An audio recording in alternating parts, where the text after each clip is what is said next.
Hey YouTube, welcome to Pagan Perspective. This is Megan, aka Spirit Street. Today is Thursday, and today is a quick video. Unfortunately, things are busy, but it is a fun topic, so I wanted to make sure that I got in on this. So we're still moving in, which is kind of crazy in the new place.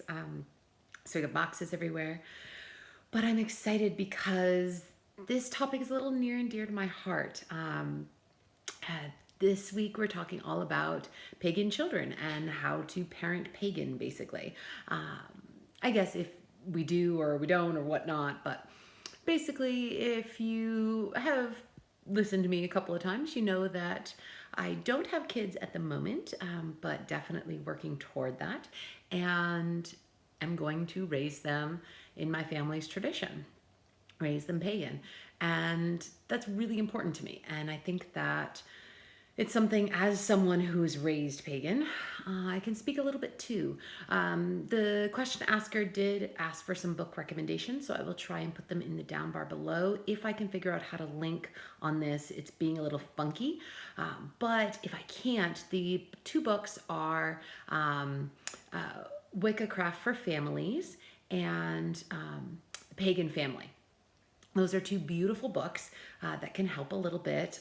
Cara also gave another book recommendation. It's like what to do with kids and things like that, like different activities, and that's really cool as well.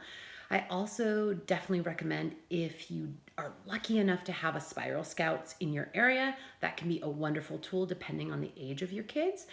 And yeah, so I think that those are some little things. For me, the biggest thing that I know about being raised pagan is basically make sure that you make time for family stuff. I know that for me, I used to do a lot more when my family was all together and when I was younger.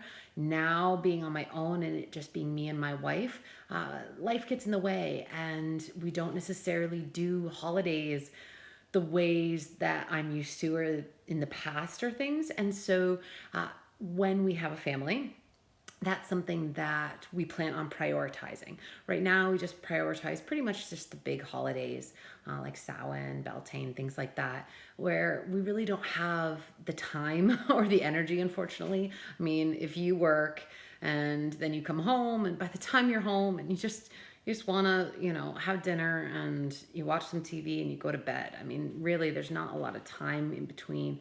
So it can get hard.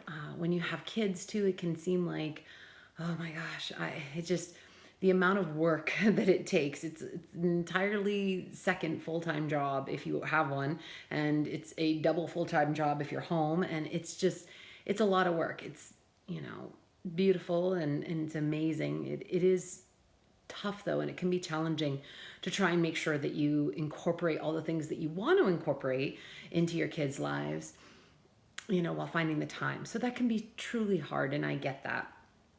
So a little background on me: I am a child therapist, and I have worked with kids. I've been a nanny, and I've worked in group homes basically, my entire working adult life. And before that, I was a babysitter and nanny and all sorts of things. So I've literally been working with kids in a, sun up to sundown and overnight capacity since I was 12. So I have been around kids a lot. So I definitely feel like kind of got a handle on what I want to do and the ways that I want to incorporate ritual and things like that with kids.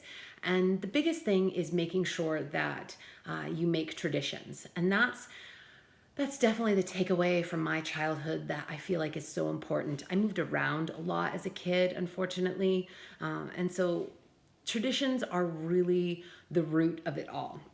If you can establish a tradition that is not site dependent, and in some ways isn't even day dependent. So many of our traditions, at the time, my mom was a nurse and oftentimes would have to work during many days. And as you know, we don't get pagan holidays off.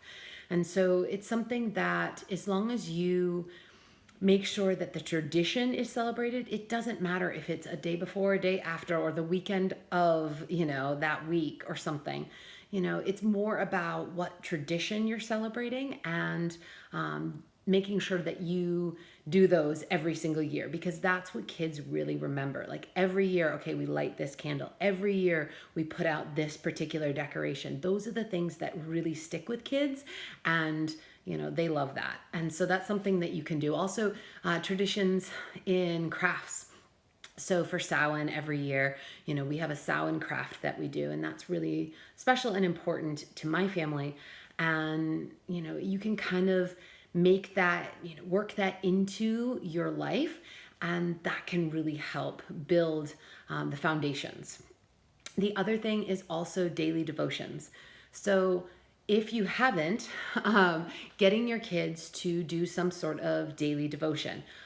Sometimes it's as simple as, singing a morning prayer song. It's could be something where before you eat, you would say that. Or maybe it's going out and, putting something on a fairy shrine. It's just something that kids do every single day that's part of their routine.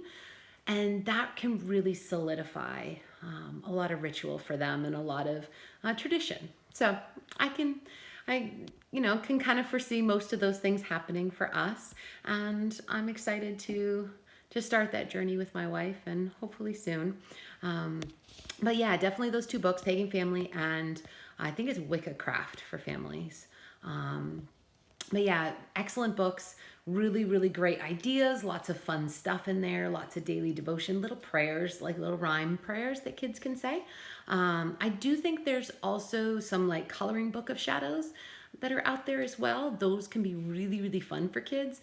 Crafts are an amazing tool. It's something that I did a lot growing up. Crafts are one of my primary memories of ritual time and holidays were doing crafts. So definitely get your kids into doing those. I think that would be awesome and fun, and have fun with your kids. This is an exciting time for you, and I'm so glad that there's more pagan parents out there who are going to raise their kids in the old ways, and I think that that's wonderful.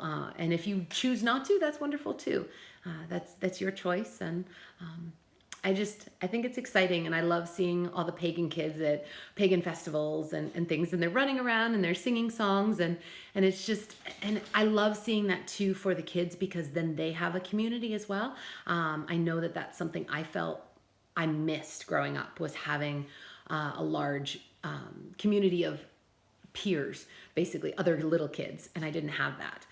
So when I see all the little kids at the pagan events that I go to, and they're all running around together and they're making new friends, and I saw there was this one festival we went to. It was phenomenal. There was this one older girl, and she had all these younger kids following her, and she was going around to all of the different elemental points, because they were all laid out on the field for the ritual. And she was saying, okay, this is the west point. West is water. It was really, really cute. And it was adorable. And the kids were just listening and taking it in, and kids love learning from each other. And I just thought it was so special and wonderful. So that's about it for today, guys. Sorry that this is a little shaky too. I don't have anything to hold it but my hands. And and so my arms are getting a little tired. So I'm gonna go for now, but I will see you next week. All right, bye everyone, blessed be, and aloha.